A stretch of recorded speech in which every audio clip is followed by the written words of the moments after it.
Hello, ladies and gentlemen. Welcome to the Game Hub. I'm your host, GamerK, and time for another video game review today. And like I said before, when I introduced my channel, I dive into the games that aren't as popular, not well known, or some that fly right over gamers' heads, and games that deserve, or at least I think deserve, a place in everyone's library. And with my fedora, I did not have a detective's hat. This is the best I could find. So, I'm going to dig into the mysterious case of Sherlock Holmes, Crimes and Punishment, available for the PlayStation 4. Now, a little backstory. The game is developed. It was developed by Frogwares, and they were published by Focus Home Interactive. These two have definitely done a lot of games together. Frogwares has done a majority of the Sherlock Holmes PC video games, such as Sherlock Holmes vs. Jack the Ripper, or the more lengthy Testament of Sherlock Holmes. But this is the first game that really got me into the series. I've only played this one and The Devil's Daughter, which I'll review in the future. Now, this game is a definite must for anyone who likes crime games, the crime genre in general. So, if you don't have patience or you don't like taking your time in a video game, this is not a game for you. But for those of you who are interested, let's dive into the case. Now, this game is definitely based on Arthur Conan Doyle's Sherlock Holmes franchise. But this game definitely takes its liberties and creates a whole bunch of new cases for the most famous detective in literature to tackle. There are 6 cases in the game. Each can take about 2 to 2.5 hours at max for each one. If you rush though, but if you're taking longer and doing everything, it will definitely be longer for each case. Also, depending on how well you are in the puzzles, and I'll get to those in a minute. So the cases, luckily, very, very differently from each other. So you won't be going to this area again for this case. Each case is its own story. Each case is its own location, set of puzzles, own set of evidence, and no two suspects appear in the same. You know how, unlike in the CSI video games, that I still love, by the way, those ones were very story building. Like, every case kind of picked a couple things and added to the final case of the game. But this one is completely original. So some of the cases you will discover in this game are: a murder has happened in a steam bathhouse on top of an ancient ruins. A phantom train has mysteriously disappeared despite everyone hearing one. And a murder at a botanical garden. That one's one of my favorites because of how lengthy that one is. Now the game does have a good track for length.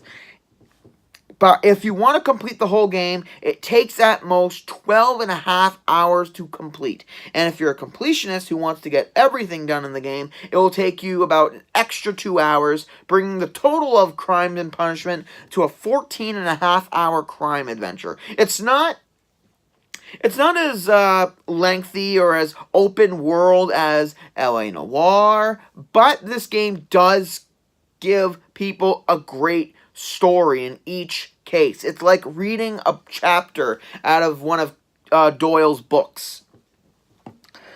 Now, gonna get into some of the gameplay because it is story-based, so you do move Sherlock throughout the world and investigate many parts of the world. Anything in the game can be looked at, anything can be commented on. Suspects can be interviewed in a very simplistic QTE dialogue section, but I'll get to that in 1 second. So basically for this game, you will be using Sherlock's imagination in order to kind of not create evidence, but just to interpret it differently. So you'll really need to know how the controls work in this game in order to really master each case. Now, while interviewing suspects, that's something fun, where L.A. Noire had the reading the characters' facial movements in order to determine if they're telling the truth, if you can doubt them, or if they're just straight up lying to you. This game does something a little differently. As you're talking to a character in a case, you can hit the detail button, which will allow you to search. Kind of, how would I explain this? Like, you know, in the show Psych, whenever Sean is talking to someone, and he will examine parts of their body to see if what they do, or if they're lying, or a habit of them. It's kind of the same thing, but you'll read facial features about the character, their clothes, any bits of jewelry or something that they have, and you will build a profile on that character, which will either come in handy with you in certain questioning or not. But it definitely gets you a trophy. That's something that gets you a trophy if you do it 100%. And the dialogue in the game for questioning a suspect is definitely QTE oriented. Like, if you ask a certain question and a suspect lies to you, you will have to hit the X button and pick the right answer. However, there is no punishment. There is no punishment for getting it wrong. You'll just redo the interrogation from the beginning, from the very beginning. So you need to be very focused, because every time you get it wrong, it will kind of hinder your progression in the game. Well, not hinder it, but lower your ability score. I think there's an ability score. I can't really remember. And also, in certain aspects of the game, you will need to do an action QTE, where you'll drag the mouse something to shoot, or grab something from the suspect. Something like that. It's not too... The game isn't QTE dependent like other games. Anything from Detroit Become Human, Heavy Rain, but I still love those games. So at least this game isn't QTE demanding, like you need to do them. Those are just like for near the ends of the cases, thankfully. Now back into the other... One thing I love about this game is how every single case has intricate puzzles. You will need to do a pattern in order to create a chemical composition, in order to bring back some text erased. Doing an experiment to find if you could set off a deadly chain of events that killed someone. Doing a 3D jigsaw puzzle with a mold. And they also do... A lot of these puzzles are redone half the time, but they're all done differently. It's never like in the CSI games, where you'll do the exact same things in order to get in order to handle new evidence. Like, it's never the same minigame over and over again. So, variety in that case is why I love this game. Variety of minigames. And it's done very well. The graphics in the game are stunning. I mean, they're not super realistic, but they're realistic enough so you don't complain that that the character models look blocky or unrealistic. Everything in the game is done to a great design. It's just a beautiful game. And yes, there are invisible walls in certain levels, so where you can't go to this area, that area... But everything is contained within each area of each case. And it's done, and the environments are done great. You'll go to an ancient ruins exhibition in one case. You'll go to a rock quarry in one. You'll go to a train yard. You'll go to a very luxurious mansion and examine the backyard, examine the main room and everything. Nothing is done I've said this a lot so far. This game does nothing repetitive. Barely anything's repeated. Except for the QTE dialogue and all that. That's all the same. Because it's a generic trait for the game. Which is done... Now, the voice acting in the game, I gotta say, is done professionally. It's not done half-assed. Each character delivers their line with a great deal of...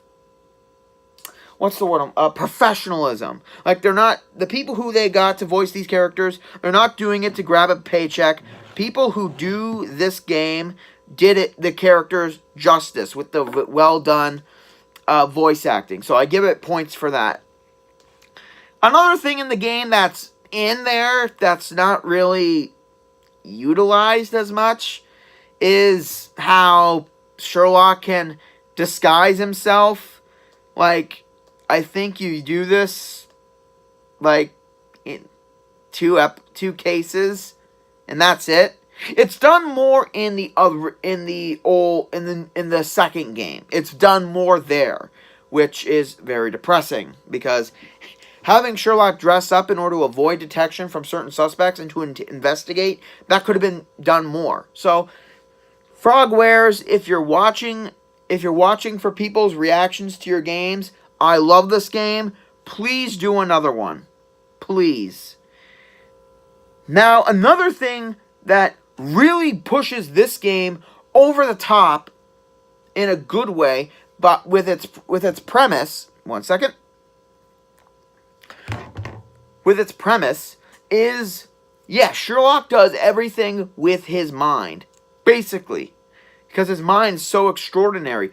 As you collect evidence in each case and question the suspects, get testimony, you will have the option. Sometimes you will create a conclusion, like with the evidence you have, and sometimes there will be two possibilities depending on what evidence you gather, and you can change your theory throughout the case. And once you collect enough evidence during each case, you can come to a quick conclusion, or you can progress through the case and develop a bigger theory. And the best thing about this game is there is no wrong answer. Okay, I'm kind of jumping the gun there. There is a right choice, but in order to find it, you'll have to do everything else in each case. You'll have to find all the evidence, do all the mini games, question every suspect. So yeah, and the best thing about this game is you can pick a conclusion, watch it end, and if you're not, and it will show you it will have a text about what happens at the end of the case, like this suspect's fate or something completely different with another suspect. But the best thing is, once you make your pick, you can go back to before you made your conclusion and change your theory up if you think it doesn't make that much sense, which is a brilliant idea. I mean, I don't really like when crime games have multiple choices in order for you to, but it's a theory that you develop. And you can hit a button during that and it will show you if you got the right conclusion or not. And how much evidence and how much testimony you have that you're still missing or that you got it all. So that's a great premise to keep track of all the stuff you have and to see if you're missing anything or if you got the right conclusion or not. So having a different branch and having a different ending, depending on how much evidence you have, works in a crime game like this. And another thing that really pushes it over the top, when you make your decision of how you want to deal with a suspect, you can either do the lawful one where you hand them over to Inspector Lestrade.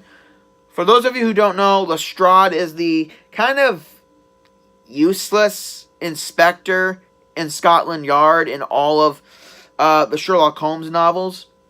Or you can go the political route and, let's say, in one case, if you believe that the person did not kill intentionally, like it was an accident, then you can have them go on their merry way and not turn them in.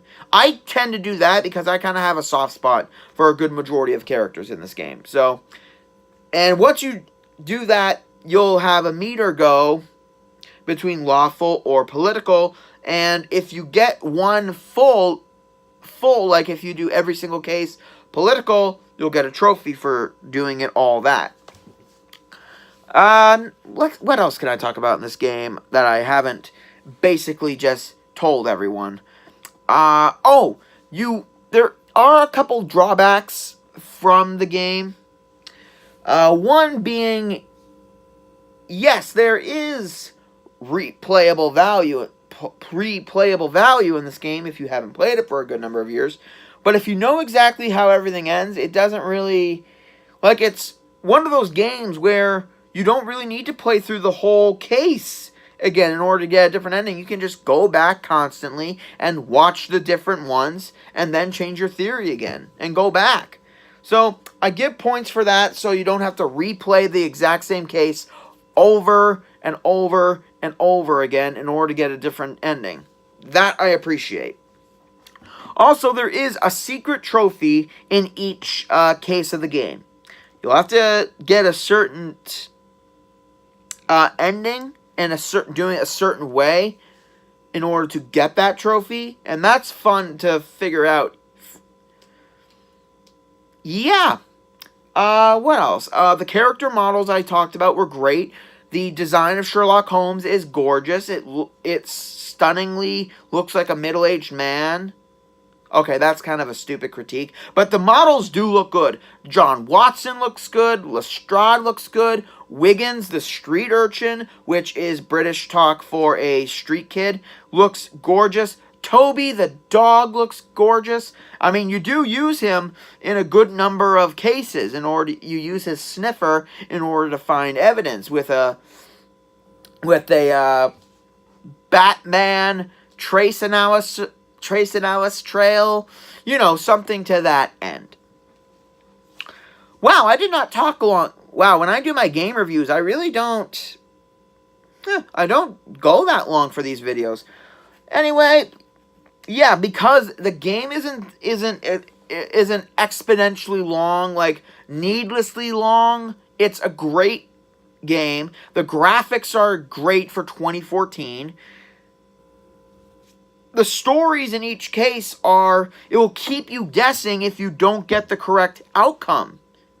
It will keep you thinking and thinking until you get the scenario you want. And it's a fun game to replay not to replay, but it's just a fun adventure for one of literature's greatest detectives. So,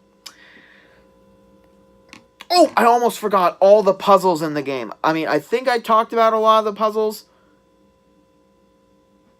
Yeah, I did. So, yeah, I pretty much just discussed everything in the game. The models look great. The voice acting is great. The environments look good. The premise, the cases, the gameplay. Nothing is glitchy. Nothing feels like you're moving slow. And everything compiles together into a near perfect game. I only wish there was more cases, because for a game like this, you definitely need more than 6 cases in order to make it a amazing top tier game. This is definitely one of my favorite games in general, but it's not near my top 5 at most. It's a great game for any crime fan. And if you are a crime fan, if you haven't picked up this game, I'm pretty sure the price has gone down a lot. And another great thing about this game is that it's 100% in the game. There's no DLC. There's no extra stuff you gotta pay for. It's a straight up game that I love to do. And just take it as you will, ladies and gentlemen. If you want to try the game, go ahead. If you don't have to take my word for it. You can try it for yourself. But one thing I never do is lie to viewers about a good game. This is a definite must if you're a crime fan, or if you're a Sherlock Holmes fan in general. Well, ladies and gentlemen, that concludes this game review, and I gotta say, I think this case is closed. Crimes and Punishment, Sherlock Holmes, gets a final verdict from GamerK of an 8 out of 10. It is definitely a must-play game for if you are a crime fan. I've said this numerous times because I need to get it out there. This game is not for everyone. It's one of those rare games where it's not for the average Joe player. It's not for your RPG or gun games. This is a game for people who love to take their sweet time, investigate, and come up with an amazing conclusion for this game. So, Thank you, ladies and gentlemen, for joining in. Like, comment, subscribe down below. Comment any games you think are ones that go over the top of everyone's head and that need a place to be talked about. Because I don't talk about games that are coming out or well-known games. Other reviewers can handle that. I handle the bizarre, the mysterious, and the unknown. Not the Pokemon unknown. Now, coming up next week, sorry, kind of lost my footing there. Coming up next week, get ready to virtualize, Code Lyoko fans, as I dive in and, with my girlfriend's help, into what should have been an amazing game for a beautiful franchise. Well, not a franchise, but a beautiful series. Join me next week. This is GamerK, logging out.